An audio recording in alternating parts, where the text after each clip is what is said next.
So hello everyone. तो आज हम लोग का रहने वाला है lecture number 20th of GK paper की सीरीज पार्ट 3। तो चलिए स्टार्ट करते हैं आज का लेक्चर। और पहला क्वेश्चन ये रहा आपकी स्क्रीन पे, विच of the following is correct, निम्नलिखित कथनों में से कौन सा सही है। The preamble of Indian constitution was based on the objective resolution, पहला स्टेटमेंट है। एंड दूसरा है the preamble of the Indian constitution was adopted by the constituent assembly on 22 January 1947। तो प्रियम्बल के रिगार्डिंग हमने क्या क्या चीज़ें पढ़ी हैं। सबसे पहले तो इसको यूएसए से इस पर्टिकुलर कॉन्सेप्ट को लिया गया है। लैंग्वेज पूछेगा तो ऑस्ट्रेलिया से, लेकिन कॉन्सेप्ट यूएसए से। कॉन्सेप्ट ही वो पूछता है, उस लैंग्वेज तो अभी तक नहीं पूछा कभी। प्रियम्बल की अगर बात करें तो it is a kind of summary to our Indian constitution. जिस तरह किसी की बुक की समरी पढ़ने से हमें उस बुक के बारे में पता चल जाता है, वैसे हमें प्रियम्बल के बारे में, इंडियन कॉन्स्टिट्यूशन के बारे में पता चल जाता है इसको पढ़ने से। प्रियम्बल की अगर बात करें, जिसको हिंदी में प्रस्तावना बोलते हैं, इसको आईडी कार्ड कॉन्स्टिट्यूशन का बोला था एन ए पालखीवाला जी ने। ये हम लोगों ने देखा था, एन ए पालखीवाला जी ने। और हमने ये भी देखा था कि इसको पॉलिटिकल हॉरोस्कोप किसने बोला था। हॉरोस्कोप मतलब कि जहाँ पे आप देखने से उसको सारी चीज़ें पता चल जाती हैं, हमको एक ब्रॉडर पिक्चर व्यू ऑफ मिलता है। तो पॉलिटिकल हॉरोस्कोप ये बोला था के एम मुंशी जी ने। बात करें, the preamble of the Indian constitution was adopted by the constituent assembly on 22 January 1947।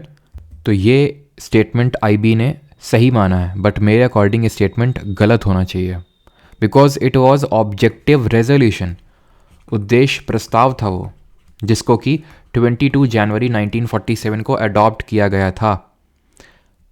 वो बात अलग है कि ऑब्जेक्ट जो प्रियम्बल है it was based on objective resolution, जिसको कि 13 दिसंबर 1946 को जवाहरलाल नेहरू ने कॉन्स्टिट्यूएंट असेंबली के सामने रखा था, संविधान सभा के सामने, और उसको 22 जनवरी 1947 को एक्सेप्ट या अडॉप्ट किया गया था। लेकिन it wasn't preamble, it was objective resolution. Preamble तो खुद यहाँ पे डेट लिखी हुई है कि we adopt and enact and give to ourselves this constitution on this 26th day of November 1949। और जो प्रियम्बल था हमारा कॉन्स्टिट्यूशन का, वो पूरा कॉन्स्टिट्यूशन बनने के बाद ही बना था। अगर ऑब्जेक्टिव रेजोल्यूशन यहाँ पे लिखता तो ये स्टेटमेंट सही होता। तो इसमें मेरे हिसाब से इशू रेज किया जा सकता है आप लोगों के साइड से। अगर आप में से हो सकता है काफ़ी लोगों ने both A and B true tick किया हो, जो कि आईबी ने सही माना है, but it was in the preamble, it was the objective resolution that was adopted on 22 January 1947। ठीक है, आई होप आपको चीज़ें क्लियर हो रही होंगी मैं बताना क्या चाह रहा हूँ। प्रियम्बल की अगर बात करें तो ये हम डिस्कस कर चुके हैं कि इसके 4 इंग्रेडिएंट्स हैं। एक तो सोर्स पता चलता है कि कॉन्स्टिट्यूशन का जो सोर्स है वो क्या है, तो we the people of India, यानी भारत के लोग ही उसका सोर्स हैं। Sovereign, socialist, secular, democratic, republic, उसका नेचर बताते हैं हमें कि हमारे जो कॉन्स्टिट्यूशन है उसका नेचर क्या है। Justice, liberty, equality and fraternity, ये उसके बताते हैं ऑब्जेक्टिव्स को, कि उसके उद्देश्य क्या हैं। एंड यहाँ पे लिखी हुई है date of adoption of constitution. तो ये इसके 4 इंग्रेडिएंट्स हैं, और बाकी हम इसका मतलब भी समझ चुके हैं। जैसे रिपब्लिक का मतलब पूछ लेता है क्या होता है, तो रिपब्लिक का मतलब होता है जहाँ पे हेड ऑफ द स्टेट या फिर हेड ऑफ द जो कंट्री होता है वो इलेक्टेड होता है, जैसे कि इंडिया में है, जैसे कि यूनाइटेड किंगडम ब्रिटेन में नहीं है, वहाँ पे हेरिडेटरी हेड होता है। ठीक है, जस्टिस कितना टाइप का ये पता होना चाहिए, क्वेश्चन पूछता है। सोशल, इकोनॉमिक, पॉलिटिकल, 3 तरह की, और ये पता होना चाहिए किस टाइप की, क्योंकि ऑप्शन में दे देगा सोशल, इकोनॉमिक, पॉलिटिकल और ये कुछ और ऐसे लिख देगा जो कि गलत हो जाएगा। ठीक है, जैसे कि स्टेटस का लिख देगा, तो स्टेटस का इक्वालिटी है, equality of status and opportunity. Liberty of 5 तरह की, thought, expression, belief, faith and worship. Fraternity सिर्फ एक तरह की, फ्रैटर्निटी, बंधुत्व। ठीक है, और फिर हम लोगों ने ये भी डिस्कस किया था कि प्रियम्बल क्या कॉन्स्टिट्यूशन का पार्ट है या नहीं है। तो बेरूबारी यूनियन केस में सुप्रीम कोर्ट ने माना था नहीं है। देन केशव नंदा भारती केस में माना था कि है, और इसको अमेंड किया जा सकता है, इसमें संशोधन किया जा सकता है। पहले बेरूबारी में बोला था नहीं, ना तो पार्ट है ना ही इसको अमेंड किया जा सकता है, बिकॉज अमेंडमेंट तो कॉन्स्टिट्यूशन का ही हो सकता है, और बात बिल्कुल सही है। लेकिन it was the part of it, मतलब केबीसी यानी केशव नंदा भारती केस 1973 में कंसिडर किया गया था कि it is the part of the constitution and hence it can be amended. तो आपको याद क्या रखना है, आपको ये याद रखना है जो फाइनल, जो लेटेस्ट वर्डिक्ट और लेटेस्ट यही है, जिसको बाद में फर्दर केसेस में सुप्रीम कोर्ट ने रीअफर्म भी किया कि हाँ it is a part of constitution and can be amended. और इसको एक अमेंडमेंट किया भी जा चुका है, इसमें सिर्फ अभी एक ही बार अमेंडमेंट हुआ, दैट इज़ 42nd अमेंडमेंट, जिसके तहत 3 नए शब्द जोड़े गए थे, सोशलिस्ट, सेकुलर एंड इंटेग्रिटी। समाजवाद, पंथ निरपेक्ष और अखंडता, इन 3 शब्दों को जोड़ा गया था। आगे बढ़ते हैं। Which of the following rivers are west flowing rivers, निम्नलिखित में से कौन सी नदियाँ पश्चिम की ओर बहने वाली नदियाँ हैं, पश्चिम की ओर। अभी नदियाँ टॉपिक हम न जाने कितनी बार कर चुके हैं। ठीक है। तो ये चीज़ें आपके दिमाग में एकदम सेटल डाउन हो जानी चाहिए, और क्योंकि ये इंपॉर्टेंट भी टॉपिक बहुत है और इसे क्वेश्चंस रिपीटेडली आते हैं आपके एग्जाम में। तो ऑप्शंस हैं यहाँ पे आपके तापी, नर्मदा, कृष्णा या फिर गोदावरी। तो सही आंसर की अगर आप बात करें तो नर्मदा और तापी दो मुख्य पश्चिम की ओर बहने वाली नदियाँ। ऑप्शन नंबर थर्ड यहाँ पे सही आंसर हो जाएगा, ठीक है, A and B. Option number third A and B, ये है हमारी पेनिनसुलर इंडिया के रिवर्स। हिमालयन रिवर्स हम देख चुके हैं, Indus river system, Brahmaputra river system, और पेनिनसुलर रिवर सिस्टम में अगर हम देखें तो नर्मदा और ये तापी रही आपकी, ठीक है। ये विंध्यन रेंज है, ये सतपुरा रेंज है। तो विंध्य और सतपुरा के बीच में नर्मदा फ्लो होती है। निकलती कहाँ से है नर्मदा? ये निकलती है अमरकंटक प्लेट्यू से। अमरकंटक का जो पठार है जो कि मध्य प्रदेश और छत्तीसगढ़ के बॉर्डर में, यहीं से एक नदी निकलती है जो ऊपर की तरफ जाती है और इसका नाम है सोन रिवर, जो कि गंगा की एक राइट बैंक ट्रिब्यूटरी है, और यमुना भी एक राइट बैंक ट्रिब्यूटरी ही है गंगा की। तो यमुना और सोन दो प्रमुख राइट बैंक ट्रिब्यूटरी है गंगा की, और ये भी सोन जो है अमरकंटक से निकालती है। इसीलिए हम बोलते हैं कि जो अमरकंटक प्लेट्यू है ये एक रेडियल ड्रेनेज पैटर्न दिखाता है। रेडियल ड्रेनेज पैटर्न वो पैटर्न होता है जहाँ से एक सेंट्रल डोम या पीक से मल्टीपल रिवर्स निकलती हैं बाकी दिशाओं में। तो नर्मदा और तापी दो प्रमुख नदियाँ हैं जो वेस्ट की ओर फ्लो हो रही हैं, और वेस्ट की ओर फ्लो होके नदियाँ क्या बनाती हैं? ईश्वरी बनाती हैं, ज्वारबद्ध उन्मुख बनाती हैं। और यहाँ पे हमारे कुछ और भी रिवर हैं, जैसे कि साबरमती रिवर है, यहाँ पे लूनी रिवर है जो कि डेजर्ट्स में खो जाती है, हम लोगों ने देखा भी था, ठीक है, लूनी रिवर, और यहाँ पे साबरमती। और फिर यहाँ पे एक और रिवर जो ट्रॉपिक ऑफ कैंसर को दो बार कट करती है कर्क रेखा को, और उसको बोलते हैं क्या? उसको बोलते हैं हम माही रिवर। तो जो माही है वो ट्रॉपिक ऑफ कैंसर को, सारी रिवर्स यहीं पे हैं, छोटी छोटी रिवर्स।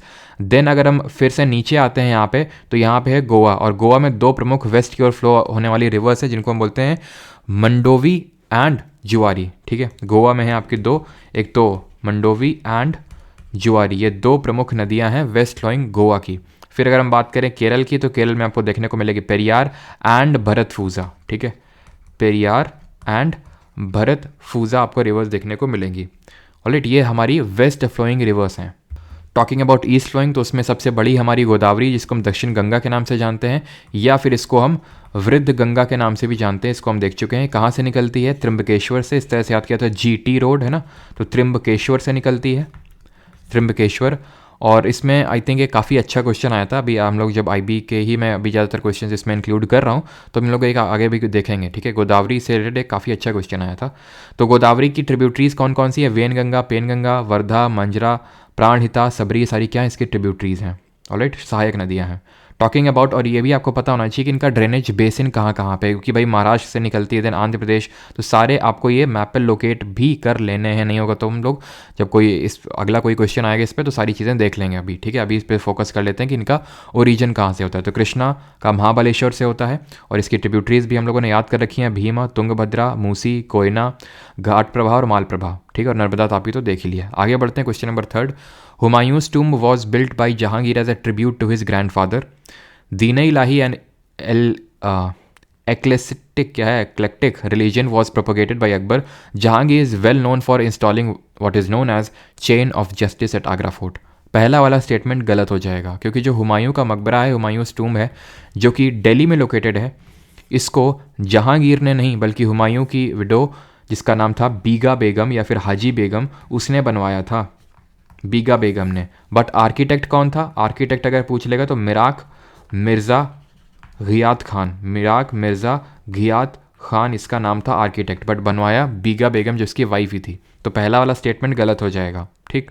अब यहाँ पे देखते हैं दीन इलाही। आई होप सबको पता होगा कि दीन इलाही नाम का एक नया रिलीजन स्टार्ट किया था अकबर ने, जहाँ पे सारे धर्मों, हिंदू, मुस्लिम, क्रिश्चियन, सबका एक तरह से मिक्सचर था ये दीन इलाही, जो कि अकबर ने स्टार्ट किया था। And Birbal was the first Hindu to adopt, first and the only Hindu to accept this religion, because ये रिलीजन ज़्यादा चला नहीं, ये कॉन्सेप्ट ज़्यादा चला नहीं, ठीक है, ये मिक्सचर वाला। तो दूसरा वाला तो सही होगा, यानी कि आपका ये भी स्टेटमेंट यहाँ पे जाता है।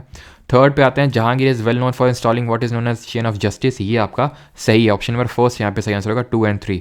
गोल्डन चेन ऑफ जस्टिस लगवाया था जहांगीर ने, सो दैट कोई भी किसी को जस्टिस चाहिए, किसी के साथ इनजस्टिस हुआ है, तो वो उनमें लगी हुई बेल्स को आके बजा सकता है। जहांगीर की अगर बात करें तो जहांगीर ने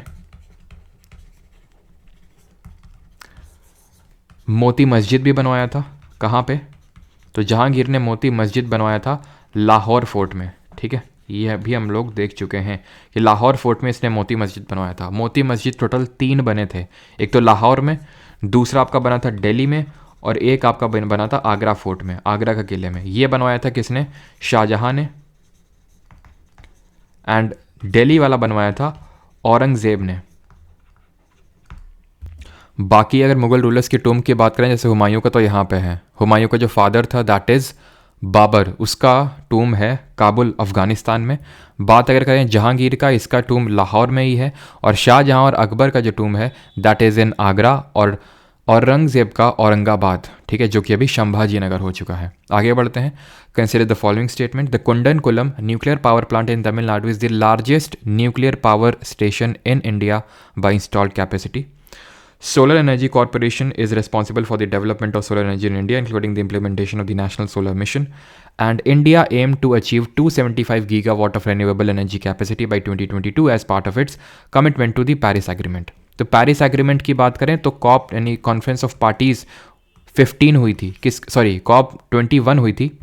कॉप 21 जो कि 2015 में हुई थी, ठीक है, 2015 में कॉप 21 हुई थी, जहाँ पे सभी कंट्रीज़ ने एक तरह से अपने कुछ ना कुछ नेशनल डिटर्मिन्ड कॉन्ट्रीब्यूशन सेट किए थे कि हम इतना कंट्रीब्यूट करेंगे, जिसमें कि इंडिया का ये था कि वो उसने टारगेट रखा था कि वो 175 गीगावाट। अब यहाँ पे देखिए डेटा या फिर फैक्ट दिया हुआ है, ठीक है, इट इज़ अ फैक्ट, या फिर डेटा यहाँ पे दिया हुआ है, और इसने 175 को 275 कर दिया है। ये हमने टारगेट रखा था कि हम 175 gigawatt by 2022 and 450 gigawatt by 2030, ये टारगेट्स हमने सेट किए थे।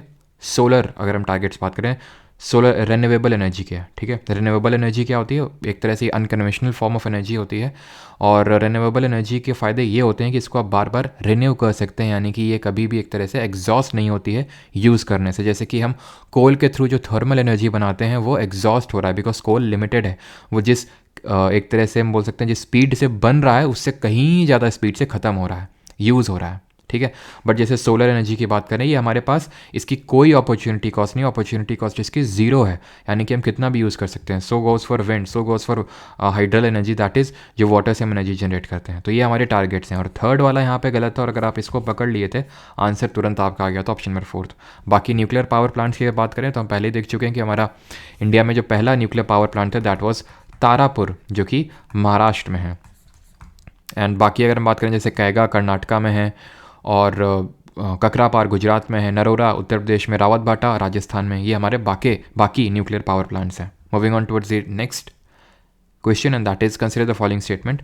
The government of India act of 1858 was a response to the Indian Rebellion of 1857 and the East India Company lost all its administrative powers following the Government of India Act of 1858 and its Indian possessions and armed forces were taken over by the Crown।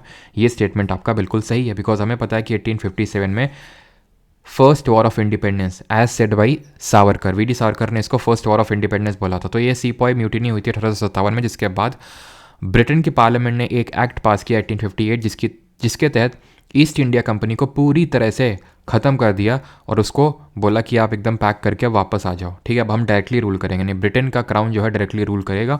That is why इसको बोला गया queen's proclamation, ठीक है, यानी कि अब direct crown का rule होगा। तो पहला बिल्कुल सही है। और इसमें क्या चीज़ें हुई थी? इसमें यह हुआ था कि एक सेक्रेटरी ऑफ स्टेट की पोजीशन क्रिएट करी गई थी और उसको असिस्ट करने के लिए 15 मेंबर की काउंसिल दी गई थी, 15 मेंबर काउंसिल दी गई थी। प्लस और क्या हुआ था, गवर्नर जनरल ऑफ इंडिया को टर्न किया गया था, इसका एक तरह से नॉमेनक्लेचर वॉइसरॉय किया गया था।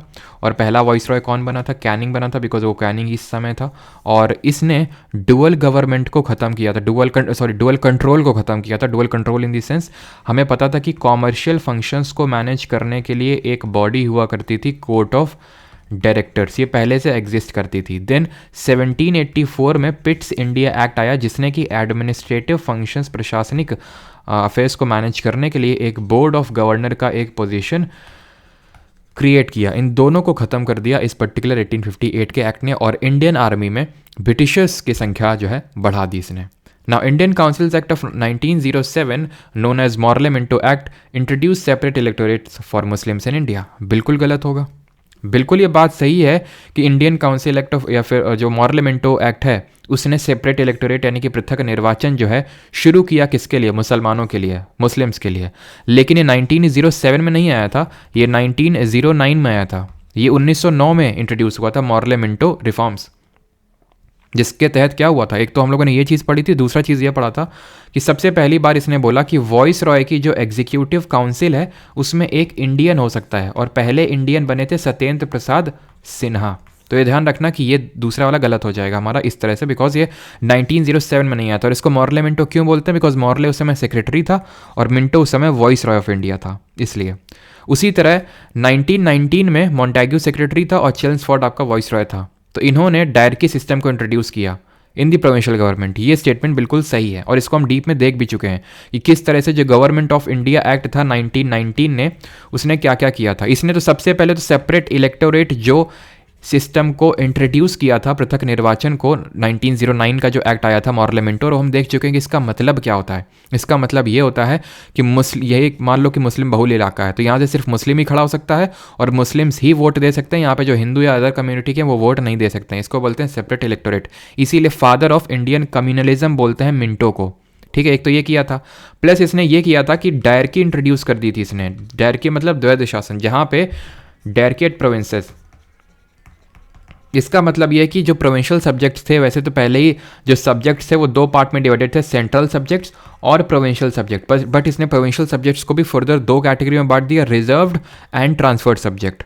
तो इसीलिए हम बोलते हैं कि इट इंट्रोड्यूस डायरकेट प्रोविंसेस। प्लस इसने बाई कैमरलिज्म यानी कि द्विसदनीय विधानमंडल लेके आया, कहाँ पे, एट सेंटर। और यही सेम चीज़ें जो है अगर हम बोलें तो गवर्नमेंट ऑफ इंडिया एक्ट 19, यहाँ पे होगा आपका इस तरह से, ठीक है, गवर्नमेंट ऑफ इंडिया एक्ट 1935, जो कि हमारा कॉन्स्टिट्यूशन का एक मतलब जो हमारे कॉन्स्टिट्यूशन में ज़्यादातर जो चीज़ें ली गई हैं वो इसी पर्टिकुलर एक्ट से ली गई हैं। तो इसने क्या किया था, डायरकी जो प्रोविंसेस में इसने इंट्रोड्यूस की थी, उसको एबॉलिश कर दिया था, एबॉलिश्ड डायरकी एट प्रोविंसेस। जो द्वैध शासन लाया गया था प्रांतों में बाई दी 1919 का एक्ट, उसको एक तो अबॉलिश किया, पहला काम। दूसरा काम, जो 6 आउट ऑफ 11 प्रोविंसेस थी उनको बाई कैमरलिज्म कर दिया, यानी जस्ट इसका उल्टा किया, यानी कि इसने प्रोविंशियल ऑटोनॉमी दे दी। इसने एक संघवाद, that is all India federation establish करने की बात कही थी, लेकिन जो कभी एग्जिस्टेंस में आ नहीं पाया। और जो मैंने आपको पीछे बताया था कि गवर्नमेंट ऑफ इंडिया 1858 ने क्या किया था, सेक्रेटरी ऑफ स्टेट की पोजीशन क्रिएट की थी, जो कि एक ब्रिटेन का मेंबर ऑफ पार्लियामेंट ही है, और 15 मेंबर की काउंसिल दी थी। उस 15 मेंबर की काउंसिल को इस पर्टिकुलर एक्ट से खत्म कर दिया गया, और ये जो सेक्रेटरी ऑफ स्टेट नाम की पोजीशन है इसको हटाया गया था, इसको खत्म किया गया था बाई जो हमारा गवर्नमेंट ऑफ इंडिया 1947, जो कि हमारा इंडियन इंडिपेंडेंस एक्ट भी है, इससे खत्म किया गया था इसको, ठीक है। तो government of India 1935 provided for the establishment of all India federation, introduce provincial autonomy, बिल्कुल यही मैंने आपको बताया। तो दूसरा वाला यहाँ पे गलत हो जाएगा, और अगर आप दूसरा वाला ही हटा दिए थे, वो तो मैंने आपको बताने के लिए बताया, लेकिन स्टेटमेंट वाले जब भी क्वेश्चन आएंगे किसी भी एग्जाम में आपके, तो यही अप्रोच होना चाहिए। अगर आपने एक सही किया था तो एक अगर आपने सही कर दिया तो इसको हटाना था थर्ड वाले के तुरंत, क्योंकि इसमें एक है नहीं। जैसे ही दो आपने वो किया तो इस तरह से आपको अप्रोच रखना है, ठीक है। और ये अप्रोच तभी लगाना है when you are very 100% sure. 4 statement लिखे हुए किसी को लेके, तो आप एक को तो लेके पूरी तरह से 100% श्योर हो गए ही ना कि ये तो 100% सही है फिर 100% गलत है। जैसे कि दूसरा अगर आपको पता है कि 100% गलत है और जो कोई बहुत बड़ी बात नहीं, सबको पता है, बट वहाँ पे आइडेंटिफाई करने का खेल है। ऐसे तो ही आपके आँख से मिस हो गया, एकदम आँख से निकल गया। कई बार ऐसा होता है यार हमने तो देखा ही नहीं, तुरंत देखा जब मॉर्लेमेंटो सेपरेट इलेक्टर मुस्लिम, बस हो गया, ठीक है। लेकिन अगर आप ध्यान से पढ़ते तो सेकंड आराम से एलिमिनेट होता और ये आराम से क्वेश्चन इसको बनाया जा सकता था, भले 4 स्टेटमेंट लंबे चौड़े से लिखे हुए हैं। Which of the following statement related to the macroeconomics is correct, कौन सा सही है, इसको भी हम पहले कर चुके हैं अगर आपको याद हो, ठीक है। लेकिन अभी जो IB एग्जाम में हुआ था उसमें ये पूछा गया। तो स्टॉक स्टैटिक नेचर का होता है, फ्लो डायनेमिक नेचर का होता है। तो बिल्कुल 2 तरह के कॉन्सेप्ट होते हैं हमारे इकोनॉमिक्स में। एक स्टॉक कॉन्सेप्ट होता है जिसको कि हम मेजर करते हैं at a point of time, measured at a point of time. And flow की अगर बात करें तो it is measured over a period of time, measured over a period of time. इसके एग्जांपल्स मैं दूंगा तो ज़्यादा आपको समझ में आएगा। जैसे कि स्टॉक कॉन्सेप्ट में हो जाएगा मेरा इन्वेंट्री तो समझते हैं ना। जैसे फॉर एग्जांपल मेरा टी शर्ट का बिजनेस है, तो मेरे पास कितनी टी शर्ट पड़ी हुई है उसको बोलेंगे इन्वेंट्री। लेकिन फ्लो कॉन्सेप्ट पता है, चेंज इन इन्वेंट्री में कितना चेंज हो रहा है, ठीक है, वो हो जाएगा स्टॉक कॉन्सेप्ट। जैसे कि आपका जो मेरा मनी सप्लाई है वो इसमें आ जाएगा स्टॉक कॉन्सेप्ट में। फ्लो कॉन्सेप्ट में अगर मैं बात करूँ तो जैसे फॉर एग्जांपल इंटरेस्ट रेट, ठीक है, मतलब वो फ्लो हो रहा है, किसी पॉइंट ऑफ टाइम पे आप मेजर नहीं कर सकते, पीरियड ऑफ टाइम पे आपको मेजर करना पड़ेगा। एक्सपोर्ट हो गया, इम्पोर्ट हो गया, ठीक है, ये सारी चीज़ें। डेप्रीसिएशन यानी मूल्यह्रास हो गया, ये सारे फ्लो कॉन्सेप्ट हैं। स्टॉक कॉन्सेप्ट में अगर मैं बात करूँ जैसे पॉपुलेशन को एक पॉइंट ऑफ टाइम पे ही आप मेजर करोगे, ठीक है, इतनी पॉपुलेशन है। लोन हो गया, ये सारे क्या हैं आपके स्टॉक कॉन्सेप्ट हैं। आगे बढ़ते हैं। Harappa of Harappan civilisation was situated on the banks of which river. ये भी बहुत ही आसान क्वेश्चन है, रावी नदी इसका सही आंसर होगा। हड़प्पा भी काफ़ी क्वेश्चन पूछे गए अभी जो IB का एग्जाम हो, और हमने सारी चीज़ें देख रखी हैं हड़प्पा के रिगार्डिंग, जैसे कि कल ही देखा था कि इसको डिस्कवर 1921 में दयाराम साहनी जी ने किया था, राय बहादुर दयाराम साहनी, ठीक है, और जॉन मार्शल इस समय आर्कोलॉजिकल सर्वे ऑफ इंडिया का चेयरमैन था। राखल दास बनर्जी ने RD बनर्जी ने मोहनजोदारो की खोज करी थी जो कि इंडस रिवर के किनारे था, ठीक है। लोथल की अगर बात करें तो ये किस नदी के किनारे, लोथल, तो ये आपका भोगावा रिवर के किनारे देखने को मिलेगा। कालीबंगान, जिसको ब्लैक बैंगल्स के नाम से जानते हैं, जहाँ पे हमें बैंगल्स मिले, कालीबंगान जो कि राजस्थान में है, ये आपका घग्गर रिवर के किनारे सिचुएटेड है, ठीक है। और अगर हम बात करें जैसे सुरकोतड़ा, जहाँ पे हॉर्स के एविडेंसेस मिले, सिर्फ एक बोन मिली, बाकी ऐसा हम ये नहीं बोल सकते इसके बेसिस पे कि हड़प्पन सिविलाइजेशन के लोगों को हॉर्स के बारे में पता था, ठीक है। तो सुरकोतड़ा की अगर बात करें तो ये है आपका किस रिवर किनारे, सरस्वती रिवर के किनारे, ठीक है, सरस्वती। और लोथल को हमने पढ़ा था किसने एक्सकेवेट किया था, तो राव साहब ने, ठीक है, SR राव ने किया था। And it is the ancient port, या फिर जहाँ पे हमें डॉक यार्ड के एविडेंसेस मिले हैं, जहाँ पे शिप एक तरह से रुकते थे। और यहाँ पे हमें एक तरह से फायर ऑल्टर भी मिला, जिसको कि हम वेदी बोलते हैं। लोथल और कालीबंगान दोनों में फायर ऑल्टर मिले हमें, ठीक है, वेदी जिसको बोलते हैं, जिसमें कि यज्ञ हवन वगैरह किए जाते हैं। लोथल में हमें एविडेंसेस किसके मिले, लोथल में हमें डबल बरियल के एविडेंसेस मिले, जहाँ पे मेल और फीमेल को एक साथ ही बरी किया गया है। Moving on. और एक चीज़, हाँ, बाकी अब यहाँ पे रिवर्स के नेम लिखे हैं, तो इसका इंडस का पुराना नाम क्या है, यानी एंशिएंट नेम सिंधु। रावी का पुरुषनी, चेनाब का अस्किनी, गंगा का तो गंगा ही नाम है, ठीक है। चेनाब ये सब पता होना चाहिए जो इंडस और उसकी ट्रिब्यूटरीज हैं। और चेनाब जो है सबसे लंबी, सबसे लॉन्गेस्ट ट्रिब्यूटरी है, सहायक नदी है इंडस की। Moving on towards the next current affairs and next question, that is who among the following was defeated in the battle of Chanderi in 1528। तो 1528 में चंदेरी की लड़ाई में निम्नलिखित में से कौन पराजित हुआ था। तो हम लोगों ने ये देखे थे बाबर के बैटल्स, और हमने इस तरह से देखे थे कि बाबर ने पहले पानी पिया, फिर उसने खाना खाया, ठीक है, देन उसके बाद उसने कुछ चंदा लिया, ठीक है, एंड उसके बाद वो घर चला गया, ठीक है, घाघरा पहन के। तो Ghaghra, battle of Ghaghra, battle of Chanderi, battle of Khanwa, battle of Panipat, तो ये सारे बैटल्स हैं जिसमें बाबर इन्वॉल्व था। और ये ऑर्डर में लिखे हुए हैं 1526, 1527, 1528 एंड 1529। पानीपत का जो है बाबर ने किसके साथ लड़ा था, इब्राहिम लोधी, और सब में बाबर की जीत हुई थी। खानवा का उसने लड़ा था राणा सांगा के साथ, अगेन उसकी जीत हुई थी बाबर की। चंदेरी का मेदिनी राय के साथ लड़ा, अगेन उसकी जीत हुई यहाँ पे।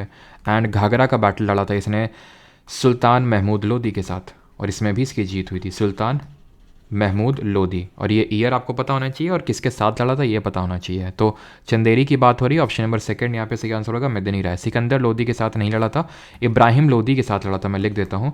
और ये इसका सबसे इंपॉर्टेंट बैटल था, बिकॉज यहीं से ही एक तरह से मुगल वंश की स्थापना होती है इंडिया में। शेर शाह सूरी की बात करें तो इसने हुमायूं के साथ 2 बैटल लड़े थे, हुमायूं के साथ 2 बैटल, जो कि बाबर का बेटा था हुमायूं। कौन कौन सा था, एक तो बैटल ऑफ चौसा था 1539 1539, और एक बैटल ऑफ कन्नौज था 1540।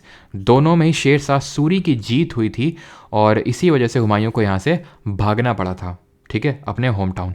और शेर शाह सूरी की अगर बात करें तो इसका मौसोलियम इसका एक तरह से कहाँ पे, सासाराम बिहार में है, लेकिन इसकी डेथ कलिंजर में हुई थी, कलिंजर का फोर्ट है, वहाँ पर इसकी डेथ हुई थी, ठीक। आगे बढ़ते हैं। और सिकंदर लोधी के रिगार्डिंग हमने क्या क्या पढ़ा था कि इनकी पेन मतलब पोएम्स है जिनको हम गुलरुखी के नाम से जानते हैं, और इन्होंने मौत की मस्जिद बनवाया था, मौत की मस्जिद, जिसमें कि डबल हमें गुंबद देखने को मिलता है, 2 गुंबद देखने को मिलते हैं। Question number 9, on the basis of tribal population identify the option that arranges the following states in ascending order, यानी कि बढ़ते हुए ऑर्डर में लगाना है ST पॉपुलेशन के हिसाब से।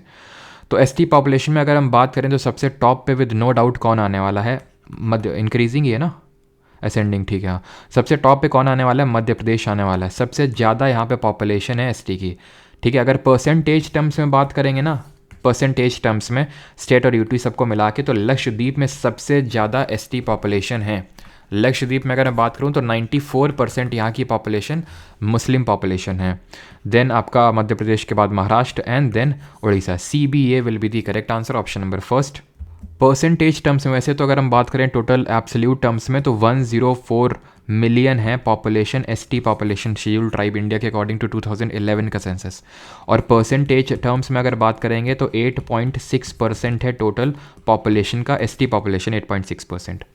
पंजाब, हरियाणा, चंडीगढ़, दिल्ली, यहाँ पे कोई ST पॉपुलेशन नहीं है, नो ST पॉपुलेशन, ठीक है, नो ST पॉपुलेशन। और वहाँ पे मैंने क्या बता दिया था, मतलब हाईएस्ट परसेंटेज वाइज आपकी ST पॉपुलेशन, मतलब वहाँ पे मुस्लिम पॉपुलेशन बताई थी।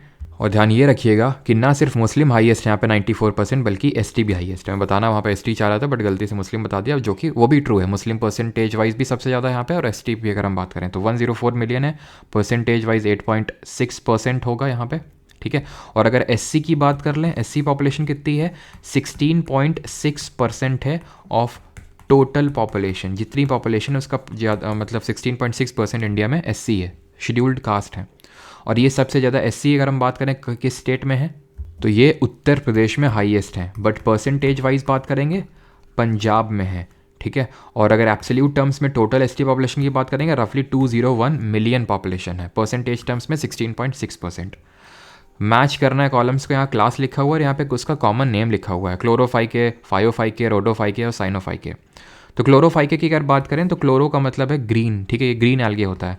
सबसे पहली बात तो फाइके वर्ड हम एल्गे के लिए यूज़ करते हैं, यहाँ तक कि जो एल्गे की स्टडी होती है उसको हम फाइकोलॉजी ही बोलते हैं, फाइकोलॉजी। तो क्लोरो मतलब ग्रीन, जैसे कि हम क्लोरोफिल भी बोलते हैं, क्लोरोफिल ही जो है जो हमारी लीव्स होती हैं उनको ग्रीन कलर प्रोवाइड करता है, उसमें जो मैग्नीशियम मेटल है वो। तो क्लोरो को आपको ग्रीन से एसोसिएट करके याद करना है। और अगर आपने ये चेक कर, मतलब ये आपने पकड़ लिया था तो आई थिंक आपके 2 ऑप्शन एलिमिनेट हो जाएंगे तुरंत। उसके बाद अगर बात करें तो R से रोडोफाइकर, R से रेड हो जाएगा, तो इसका D हो जाएगा, यानी थर्ड का D हो जाएगा, तो इससे आप आराम से कर सकते थे। वैसे सेकंड की अगर बात करें फाइयोफाइके आप होता है आपका ब्राउन एल्गे, और साइनोफाइके होगा आपका ब्लू ग्रीन एल्गे, तो यानी BADC ऑप्शन नंबर थर्ड यहाँ पे सही आंसर होगा। बाकी अगर मैं ब्राउन एल्गे की एक एग्जांपल की बात करूँ तो एक केल्प करके एक एल्गे होता है जो कि ब्राउन ग्रास भी बोलते हैं, ब्राउन एल्गे का एक एग्जांपल है। ब्लू ग्रीन एल्गे को साइनोफाइके या फिर साइनोबैक्टीरिया के नाम से भी जानते हैं, इस चीज़ को ध्यान रखना। साइनोबैक्टीरिया भी हमारा ब्लू ग्रीन एल्गे ही होता है।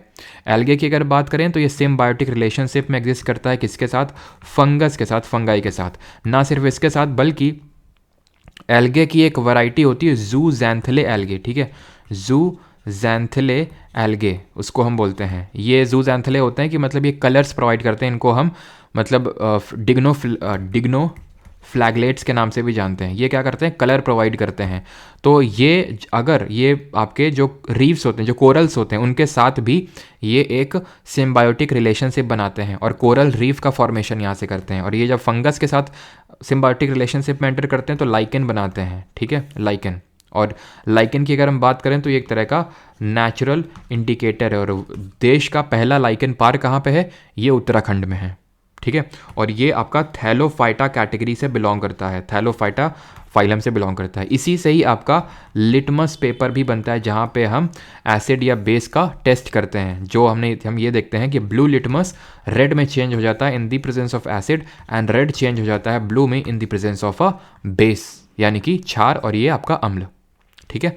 तो यानी एक एल्गे जो होता है, चाहे वो फंगस के साथ हो चाहे कोरल्स के साथ हो, फूड प्रोवाइड करने का काम होता है। इसी वजह से जो कोरल्स हैं वो वहीं पे एग्जिस्ट करते हैं जहाँ पे प्रॉपर सनलाइट आ रही हो। क्लियर वाटर में, मडी वाटर में ये आपको देखने को नहीं मिलेंगे। इनकरेक्टली कौन सा मैच्ड है ये यहाँ पे आपको बताना है, ठीक है। पहला देखिए, mountain climate Uttar Pradesh, Bihar and Jharkhand. ये बहुत ही आसान सा क्वेश्चन है, बिकॉज माउंटेन का मतलब है माउंटेनियस क्लाइमेट। भाई उत्तर प्रदेश, बिहार, झारखंड में कौन से माउंटेन आपको देखने को मिलेंगे हैं?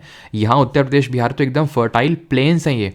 जैसे कि हम 6 फिजियोग्राफिक डिविजन्स ऑफ इंडिया पढ़ते हैं तो ये हिमालय पढ़ते हैं, ठीक है, हिमालय है, उसके नीचे यहाँ पे हमें ग्रेट इंडियन नॉर्दर्न प्लेन्स देखने को मिलते हैं जो कि फर्टाइल हैं due to the presence of alluvial soil है, जलोढ़ मिट्टी। कल मैंने क्वेश्चन पूछा था इंडिया में सबसे ज़्यादा कौन सी टाइप ऑफ सॉयल है, तो answer would be alluvial soil. और कल हम लोगों ने ब्लैक सॉयल के बारे में पढ़ा था। तो यहाँ पे माउंटेनियस टाइप नहीं होगा, और इनकरेक्टली पूछा है तो option number first. Hot desert बिल्कुल आपका राजस्थान और सम पार्ट ऑफ गुजरात में होगा। मानसून टाइप वेस्टर्न घाट्स में होगा। क्यों? क्योंकि हमने ये पढ़ा था कल ही कि जो हमारा मानसून हिट करता है जून के फर्स्ट वीक में, सबसे पहले केरल का ये जो मालाबार कोस्ट है, ये जो वेस्टर्न घाट है, यहाँ पे हिट करता है सबसे पहले, तो वो भी सही होगा। और एक चीज़ ध्यान रखना, माउंटेन क्लाइमेट से ही हमारा ओरिजिनेट होता है माउंटेन टाइप के फॉरेस्ट, वो हमें देखने को मिलते हैं हिमालयन जो पार्ट है वहाँ पे, जम्मू कश्मीर, लद्दाख और ये अरुणाचल प्रदेश में, यहाँ पे देखने को मिलेगा, सिक्किम वगैरह में। और माउंटेन क्लाइमेट हमें वेस्टर्न घाट साउथ इंडिया में भी देखने को मिलता है। पश्चिमी जो घाट हैं यहाँ के जो एक तरह से जो टेम्परेट ग्रासलैंड या फिर टेम्परेट फॉरेस्ट हैं, उनको हम शोला के नाम से जानते हैं। तो ध्यान रखना है शोला क्या है, टेम्परेट ग्रासलैंड्स ऑफ या फिर टेम्परेट फॉरेस्ट ऑफ वेस्टर्न घाट, पश्चिमी घाट के। ठीक है, तो आगे बढ़ते हैं। और एक चीज़ ये भी आपको पता होनी चाहिए कि इंडिया में जो सबसे ज़्यादा टाइप ऑफ फॉरेस्ट देखने को मिलते हैं वो ट्रॉपिकल डेसिडुअस यानी उष्णकटिबंधीय पर्णपाती वन होते हैं, जिनको हम मानसून फॉरेस्ट के नाम से भी जानते हैं। क्वेश्चन नंबर 12, 8th शेड्यूल पे क्वेश्चन आ गया। 8th शेड्यूल में हमने खूब देखा, कल भी देखा था इसको हमने, कि 8th शेड्यूल में हमारे 22 लैंग्वेजेस दी हुई हैं, ठीक है, रिकॉग्नाइज्ड। और हमने ये भी पढ़ा है कि ये जो हमारी ऑफिशियल लैंग्वेज है, part number 17 of the constitution में आर्टिकल 343 ये बोलता है कि हिंदी इन देवनागरी स्क्रिप्ट इंडियन यूनियन की ऑफिशियल लैंग्वेज होगी। 348 बोलता है कि कोर्ट में यूज़ इंग्लिश लैंग्वेज का होगा। ये सारी चीज़ें हम पढ़ चुके हैं। और फिर हमने ये भी देखा था कि टोटल जो ओरिजिनली 14 लैंग्वेजेस थी और फिर अमेंडमेंट से फर्दर लैंग्वेजेस को जोड़ा गया, जैसे 21st amendment, 71st amendment, 92nd amendment, और बस यही हुए 21st, 71 और 92nd। 96 से तो नेम चेंज हुआ था, कोई लैंग्वेज ऐड नहीं हुई थी। तो इससे सिंधी ऐड हुई थी, ये हमने पढ़ा था, ठीक है। इससे हमने याद किया था KNM, कोंकणी, नेपाली और मणिपुरी, KNM। 92nd से बोडो, डोंगरी, संथाली और मैथिली, है ना। और 96 से अगर बात करें तो ओडिया का नेम चेंज किया गया था। तो ये आपका सही होगा पहला वाला। दूसरा वाला भी सही होगा, because Sanskrit is the liturgical language of Hinduism, Buddhism and Jainism, is one of the 22 languages. And Konkani जो कि आपकी मेनली वेस्टर्न कोस्टल रीजन्स यानी कि गोवा की ऑफिशियल लैंग्वेज है, तो वहाँ बोली जाती है। और it was added by this in this 8th schedule by the 71st amendment. तो ये भी बिल्कुल सही होगा। ऑप्शन नंबर फर्स्ट 1, 2 एंड 3 यहाँ पे सही आंसर होगा। Moving on towards the next question, and that is Ashok Mehta committee, GVK Rao committee, LM Singhvi committee और सरकारिया कमीशन। तो ये मैं कई बार रिपीट कर चुका हूँ कि अशोक मेहता कमेटी जानी जाती है 2 टियर पंचायती राज सिस्टम को रिकमेंड करने के लिए, ठीक है। कब बनी थी? 1977 में बनी थी। बलवंत राय मेहता कमेटी ने 3 टियर सिस्टम पंचायत का रिकमेंड किया था, जो कि एक्चुअल में 73rd अमेंडमेंट में जिसको अडॉप्ट किया गया, और 73rd अमेंडमेंट के through 3 tier system of Panchayati Raj system को ही लागू किया, जिसको हम डिस्कस कर भी चुके हैं कि एक तो होता है हमारा विलेज लेवल, फिर होता है ब्लॉक लेवल, और एक होता है डिस्ट्रिक्ट लेवल, जिसको बोलते हैं ग्राम पंचायत, इसको बोलते हैं पंचायत समिति, और इसको बोलते हैं जिला परिषद। ये हम लोगों ने देखा था। तो यहाँ पे थर्ड वाला सही आंसर हो जाएगा, A का 3 हो जाएगा, प्रपोज 2 टियर पंचायती राज सिस्टम।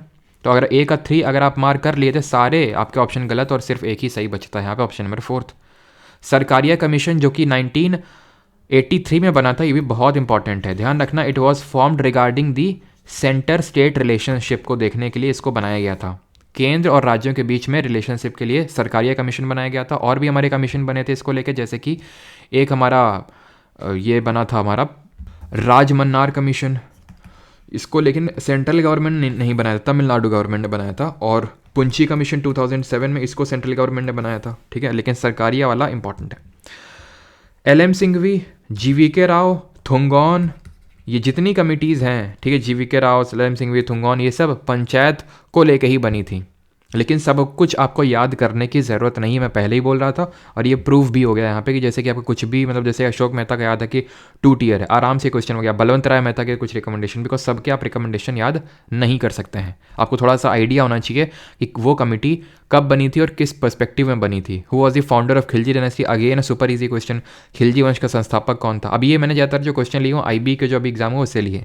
अब जो है यहाँ से मैं शिफ्ट करने वाला हूँ, ठीक है। शिफ्ट इन दी सेंस कि हमारे क्वेश्चन काफ़ी रिपीट हो रहे हैं, यहाँ तक कि मैंने बीच में भी काफ़ी क्वेश्चन चेंज किए हैं, क्योंकि मतलब एकदम ही रेपिटेटिव हो रहे थे, बिकॉज जो हम लोगों ने चीज़ें कर रखी हैं वही सारे क्वेश्चन हैं, ठीक है। तो इनको बिल्कुल भी, मैं जो GK का सेक्शन है, करंट अफेयर्स का तो मैं नहीं बोल सकता हूँ और बाकी सेक्शन का, लेकिन GK बेहद ही आपका आसान रहा है IB में। अगर 20 में से 2-3 जो कि बिल्कुल ही टफ क्वेश्चन मैं बोलूँगा, बिल्कुल ही टफ थे वो, ठीक है, नॉट डुएबल की कैटेगरी में मैं बोल सकता हूँ, लेकिन जो बाकी के 17-18 क्वेश्चन थे वो डुएबल थे।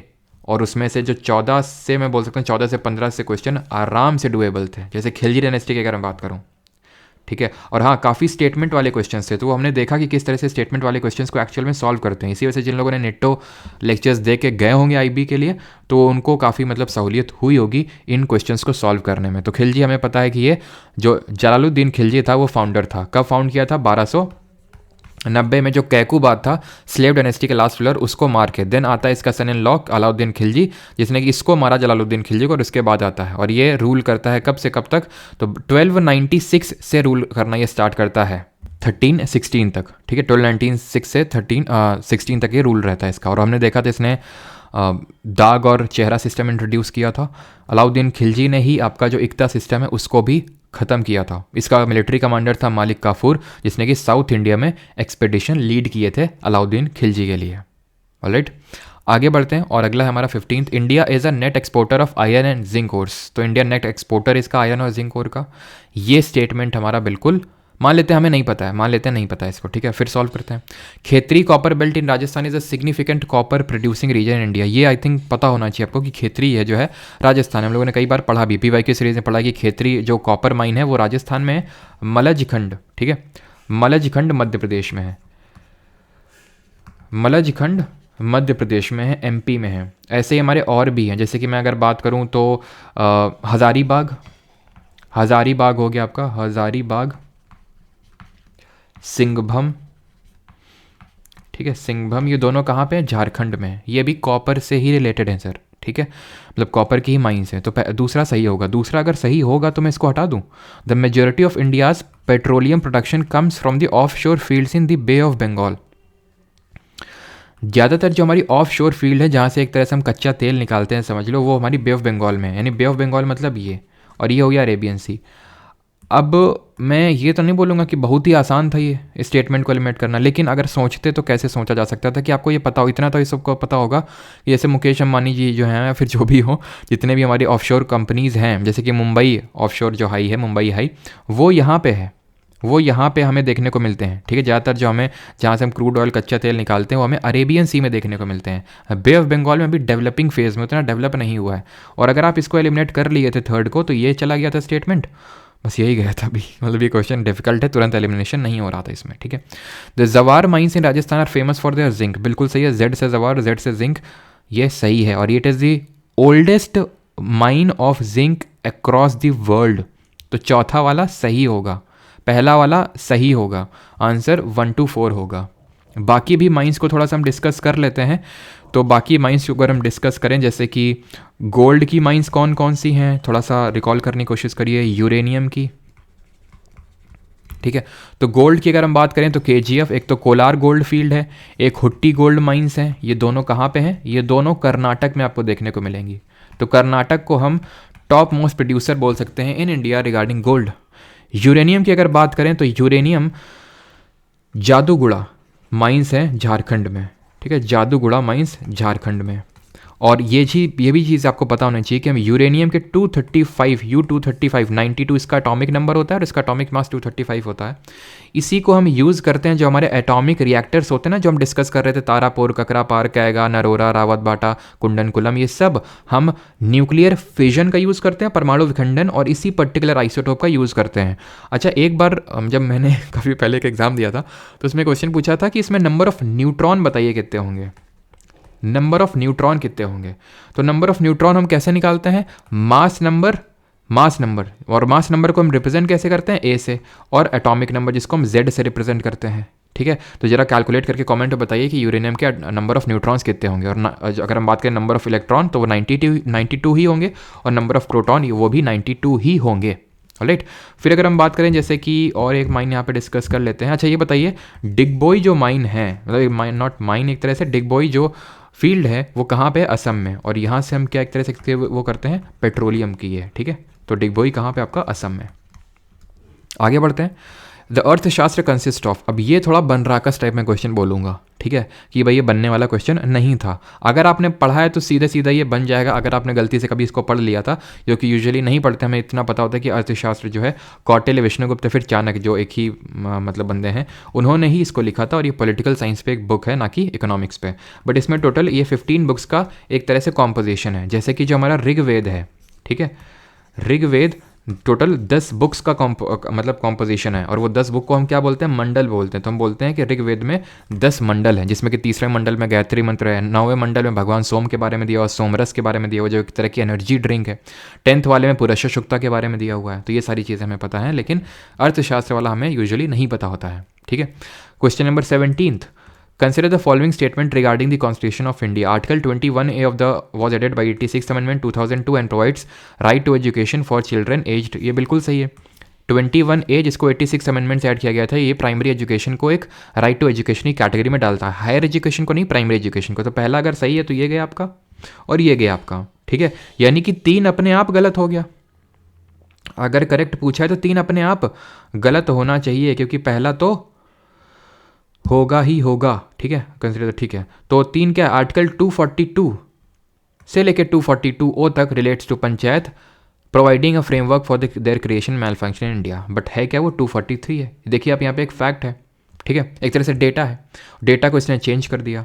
ठीक है, तो पहला अगर सही है, जो कि 100% सही है क्योंकि ये सबने पढ़ा था, तो तीसरा अपने आप गलत हो गया। ठीक है, अब दूसरा, और यह भी हमें क्लियर हो गया कि दूसरा या चौथा में दोनों तो सही नहीं है, कोई एक है जिसमें जो है जिसमें कुछ ना कुछ तो गड़बड़ है।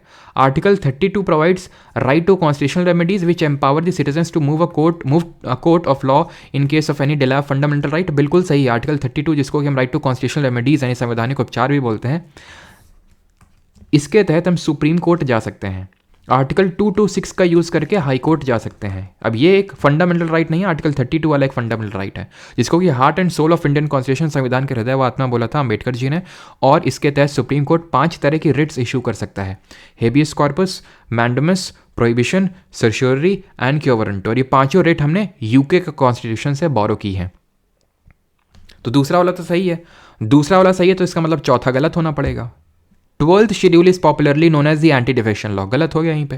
एंटी डिफेक्शन लॉ जो है ये 10th शेड्यूल बात करता है, तो इसने क्या किया, 10th का 12th कर दिया है ना, एक फैक्ट को इसने चेंज कर दिया। ये बात बिल्कुल सही है कि 52nd अमेंडमेंट से ऐड हुआ था anti defection law, 10th schedule में ऐड हुआ था। लेकिन अगर क्वेश्चन में 2-3 पार्ट हैं और उसमें से एक भी पार्ट गलत हुआ उस क्वेश्चन का, तो पूरा गलत हो जाएगा वो स्टेटमेंट। ठीक है, तो यहाँ पे ये बात सही है कि 52nd अमेंडमेंट 1985 से 10th शेड्यूल को ऐड किया गया था, बिकॉज हमारे टोटल 8 शेड्यूल हुआ करते थे, 8 अनुसूची हुआ करती थी। फिर 9th वाले को हमने जोड़ा 1st अमेंडमेंट से, जो कि 1951 में हुआ था। 10th शेड्यूल को हमने 52nd अमेंडमेंट से जोड़ा, जो हुआ था आपका 1985 में। देन 11th शेड्यूल को हमने जोड़ा था, जो पंचायत है, 1993 में बाई दी 73rd अमेंडमेंट। और 12th शेड्यूल जो म्यूनिसिपैलिटी नगर पालिकाओं की बात करते हैं, इसको 74th अमेंडमेंट से ऐड किया था। Is that clear?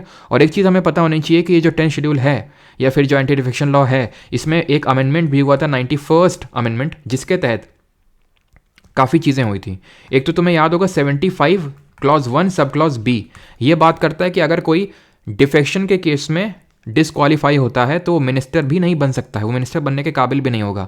75(1) का ही ए बोलता है कि maximum strength council of minister की 15% हो सकती है, और वो भी 91st नहीं जोड़ा था। और 91st ने ये बोला था कि मर्जर वाला केस डिफेक्शन में एक एक्सेप्शन अपवाद का केस होगा। आपने कई बार देखा होगा, जैसे महाराष्ट्र में देखा है, फिर बिहार में, कि काफ़ी सारे लोग एक पार्टी को छोड़ के चले जाते हैं। अब डिफेक्शन में है क्या, डिफेक्शन में ये कि अगर कोई भी डिफेक्शन तब लगता है, और इसमें डिफेक्शन में डिसीजन किसका फाइनल होता है, किसका निर्णय फाइनल होता है, तो डिसीजन ध्यान रखना, जो प्रिसाइडिंग ऑफिसर होता है, पीठासीन अधिकारी होता है, उसका डिसीजन फाइनल होता है। लोकसभा के केस में स्पीकर और राज्यसभा के केस में चेयरमैन। और सुप्रीम कोर्ट ने किहोटो होलोहान वर्सेस जचिल्यू केस में यह बोला था कि इसका जो डिसीजन है वो फाइनल नहीं है। ठीक, तो इसमें होता ये कि अगर कोई पार्टी छोड़ के चला गया, या फिर कोई इसमें अगर मैं सारे चलो केसेस डिस्कस कर ही लेता हूं, जब यहाँ पे बात आई है डिफेक्शन की एक बार कायदे से, तो डिफेक्शन में ये होता है कि अगर किसी ने अपनी एक पार्टी, ध्यान से सुनते जाना, अगर किसी ने अपनी पार्टी छोड़ दी, पहला। दूसरा, अगर कोई इंडिपेंडेंट मेंबर, इंडिपेंडेंट का मतलब है वो किसी पार्टी से चुनाव जीत के नहीं हाउस में बैठा हुआ है, वो निर्दलीय है, और वो फिर पार्टी ज्वाइन कर लेता है, तो वो डिस्क्वालीफाई हो जाएगा। तीसरा, कोई नॉमिनेटेड मेंबर है, कोई नामित सदस्य, जैसे कि कल ही हमारे चंडीगढ़ यूनिवर्सिटी के फाउंडर सतनाम सिंह संधू जी को प्रेसिडेंट ने नॉमिनेट किया है कल ही। ठीक है, हमें पता है कि प्रेसिडेंट 12 मेंबर्स को नॉमिनेट कर सकता है राज्यसभा में, लिटरेचर, साइंस, आर्ट और सोशल सर्विस में। तो सोशल सर्विस, समाज सेवा कैटेगरी में इनको नॉमिनेट किया गया, सतनाम सिंह संधू जी को। अब ये नॉमिनेटेड, इनके पास ये बिल्कुल राइट है कि ये 6 महीने के अंदर, आज से काउंट या फिर कल से काउंट करते हुए 6 महीने के अंदर ये किसी भी पार्टी की मेंबरशिप ले सकते हैं। ऑब्वियसली बीजेपी की लेंगे, अगर लेंगे भी तो, क्योंकि बीजेपी ने एक तरह से उन्हें नॉमिनेट करके भेजा है। तो मतलब वैसे तो प्रेसिडेंट नॉमिनेट करता है, कॉन्स्टिट्यूशनल टर्म्स में ऐसा ये नहीं होता कि बीजेपी ने भेजा और इसने भेजा है, उस पार्टी ने भेजा है, ठीक है। लेकिन उनको अगर ज्वाइन करना है तो विद इन 6 मंथ करना है अगर, और अगर 6 महीने के बाद करी तो फिर जो है डिफेक्शन लग जाएगा, ठीक है। चौथा केस क्या है, अगर आपने विप के डायरेक्शंस को नहीं माना। हर पॉलिटिकल पार्टी का एक विप होता है, एक तरह का मतलब इंसान ही होता है जो कि बोलेगा पार्टी के लोगों को कि आपको किसको वोट देना है, किसको नहीं देना है, कब आना है, कब नहीं आना है। और अगर आपने विप की डायरेक्शन नहीं मानी, इसका मतलब है आप फिर करप्शन में इन्वॉल्व है, दूसरी पार्टी से पैसा ले रहे हैं आप, ठीक है। तो आपको आपके खिलाफ डिफेक्शन लग जाएगा। अब इस केस में हमें ये देखते हैं, महाराष्ट्र में देखा, बिहार में, कि अगर बहुत सारे लोग एक पार्टी के उस पार्टी को छोड़ के चले जाते हैं दूसरी पार्टी में तो डिफेक्शन नहीं लगता, बिकॉज 91st अमेंडमेंट ने मर्जर वाला केस को एक्सेप्शन के तौर पे ऐड कर दिया गया था कि अगर बहुत लोग पार्टी छोड़ के जा रहे हैं मतलब पार्टी में ही कुछ गड़बड़ है वो फिर, ठीक है। तो वो एक्सेप्शन है। अगला सवाल है 18th number, third last question, ठीक है। आप इसको स्टेटमेंट को पढ़िए, पहले ढंग से पढ़िए। Under Nepal treaty of trade ये वो, ठीक है। There has been a free trade and commerce between the territories of India and Bhutan since the signing of the treaty between government of India. कितने लंबे लंबे चौड़े से स्टेटमेंट ले, कोई भी किसी पे पढ़ के दिमाग एकदम हिल जाए। And yes it is a very difficult question, no doubt. लेकिन अगर वहाँ पे आप एक डीप ब्रीथ लिए होते और इसको थोड़ा सा ध्यान से देखे होते तो बीम स्टेक को देखिए। India is a part of the BIMSTEC, तुरंत मारा होगा ये सही है, यानी कि ये वाला गलत, लेकिन ऐसा नहीं है। आपने पूरा फिर नहीं पढ़ा है, पूरा पढ़ना है। India is a part of the BIMSTEC bay of Bengal initiative for multi sectoral technical and economic corporation which aims to bridge south and west Asia. ये स्टेटमेंट है गलत सिर्फ इसीलिए because it aims to bridge, यानी bridge मतलब gap को कम करना between south and west Asia, नहीं south and south east Asia. ये गलत है। चौथा गया, सही आंसर आ गया। I again repeat, it is not easy at all. मैं ये आसान प्रूव करने की कोशिश नहीं कर रहा हूँ, लेकिन अगर मैं ये बोलूँ कि अगर आपने इस चीज़ को थोड़ा सा नोटिस कर लेते तो ज़रूर आसान था, जो कि एग्जाम लाइक कंडीशन में उतना आसान होता नहीं है। इतने लंबे चौड़े से स्टेटमेंट लिखे हैं, हमें यही थोड़ी ना पता है कि यहीं पर एरर है। हमें तो हर चीज़ में फिर एरर लगता है ना कि इसमें भी तो नहीं, इसमें भी तो नहीं, ये डेटा है, ये फैक्ट है, इसमें तो एरर नहीं है। तो ये आसान नहीं है, मैं बता रहा हूँ, लेकिन कैसे हो सकता तो वो मैं आपको बता रहा हूँ बस, ठीक है। तो बीम स्टेक की अगर बात करें तो इसका ये आपको पता होना चाहिए कि इसका सेक्रेटेरिएट कहाँ है, ठीक है। बीम स्टेक का सेक्रेटेरिएट कहाँ पे और इसकी मेंबर कंट्रीज़ कौन सी हैं। तो सेक्रेटेरिएट इसका ढाका बांग्लादेश में है और इसकी मेंबर कंट्रीज़ आपकी हो जाएंगी Bangladesh, India, Myanmar, Sri Lanka, Thailand plus Nepal and Bhutan. और अभी हमने जनवरी के करंट अफेयर्स में देखा है कि इंद्रमणि पांडे इसके नए सेक्रेटरी जनरल बने हैं बीम स्टेक के। इंद्र पानी लिख दिया मैंने, सॉरी, इंद्रमणि पांडे, ठीक है। तो पांडे साहब हमारे बने हैं क्या, इंद्रमणि पांडे जी हमारे बने हैं क्या, सेक्रेटरी जनरल बने हैं बीम स्टेक के। तो ये ध्यान रखना इंपॉर्टेंट है। आगे बढ़ते हैं। सेकेंड लास्ट क्वेश्चन है, which state has the highest male literacy rate as per 2011 का सेंसस। तो हमने देखा था लिटरेसी रेट जो है इंडिया की 74.04% है, जिसमें कि मेल की अगर बात करें तो 82.14% एंड फीमेल की अगर की बात करें तो 65.46% है। इसमें हाईएस्ट केरल की है विद 94%। अब मुझे पता है यहाँ मेल पूछा है तो मैंने ये भी बताया था कि highest male Kerala, highest female Kerala, lowest male Bihar, जिसकी लोवेस्ट लिटरेसी रेट भी है, ओवरऑल भी लोवेस्ट है 61.8% के साथ। एंड लोवेस्ट फीमेल अगर पूछ लेगा आंसर राजस्थान हो जाएगा। लोवेस्ट अगर आपसे फीमेल पूछ लेगा तो आंसर वुड बी राजस्थान। ये चीज़ ध्यान रखिएगा, जहाँ पे male and female literacy rate के बीच में गैप भी जो है वो सबसे हाईएस्ट है, सबसे ज़्यादा गैप है यहाँ पे। ऑलराइट, बाकी लक्षद्वीप के रिगार्डिंग अगर आपको अभी न्यूज़ में जो हम लोगों ने पढ़ा था करंट अफेयर में क्या पढ़ा था कि लक्षद्वीप में पीएम मोदी ने लक्षद्वीप का पहला on grid solar project inaugurate किया है। लक्षद्वीप की जो कैपिटल है कावारट्टी। चलो कुछ नई चीज़ें पढ़ लेते हैं लक्षद्वीप को लेकर, इतना न्यूज़ में भी है तो पूछा जा सकता है क्वेश्चन, जैसे कि ये हमारा लक्षद्वीप है, ठीक है, और ये मालदीव है। तो पहला क्वेश्चन पूछेगा कि लक्षद्वीप को मालदीव से कौन अलग करता है। तो ध्यान रखना 8 डिग्री चैनल है, 8 डिग्री चैनल का मतलब 8 डिग्री का ये अक्षांश है, लैटिट्यूड है, जो लक्षद्वीप को मालदीव से अलग करता है, ठीक। फिर आपसे क्वेश्चन पूछेगा एक, एंड दैट इज कि लक्षद्वीप को मिनिकॉय से कौन अलग करता है। मिनिकॉय की बात करूं तो मिनिकॉय यहाँ पड़ता है, जो लक्षद्वीप यानी भारत का ही हिस्सा है, ठीक है। तो ये हमारा मिनिकॉय। तो आपसे पूछे अगर कि लक्षद्वीप को मिनिकॉय से कौन अलग करता है, तो ये रहा आपका 9 डिग्री चैनल अलग करता है लक्षद्वीप को मिनिकॉय से। तो ध्यान रखना, यहाँ पे मैं लिख देता हूँ 8 डिग्री जो है सेपरेट्स लक्षद्वीप एंड मालदीव। सब क्योंकि इतना न्यूज़ में है तो पक्का पूछेगा आपसे। और 9 डिग्री अलग करता है लक्षद्वीप, ये ज़्यादा पूछे जाने के चांसेस हैं, लक्षद्वीप को एंड मिनिकॉय आइलैंड से।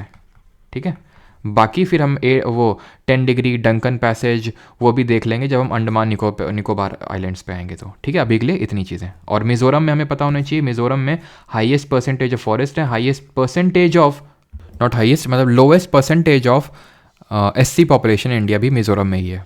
ठीक है, आगे बढ़ते हैं। And the last question for the day is this. और गोवा हमारा सबसे छोटा स्टेट है area wise, population wise Sikkim है बट एरिया वाइज गोवा है। सबसे बड़ा राजस्थान है एरिया वाइज, सबसे बड़ा पॉपुलेशन वाइज यूपी है। यूपी की अगर पॉपुलेशन की बात करें तो पूरे हमारे इंडिया का 16%, हमारी इंडिया की पॉपुलेशन पूरे वर्ल्ड का 17.5% है और यूपी का 60, पूरे इंडिया का पॉपुलेशन का 16% सिर्फ यूपी में ही रहता है 2011 के सेंसस के according. And the last question for the day is this. Multidimensional Poverty Index was developed in 2018 by Oxford Poverty Human Development Initiative and UNDP, that is United Nations Development Program, is used alongside the HDI Human Development Index।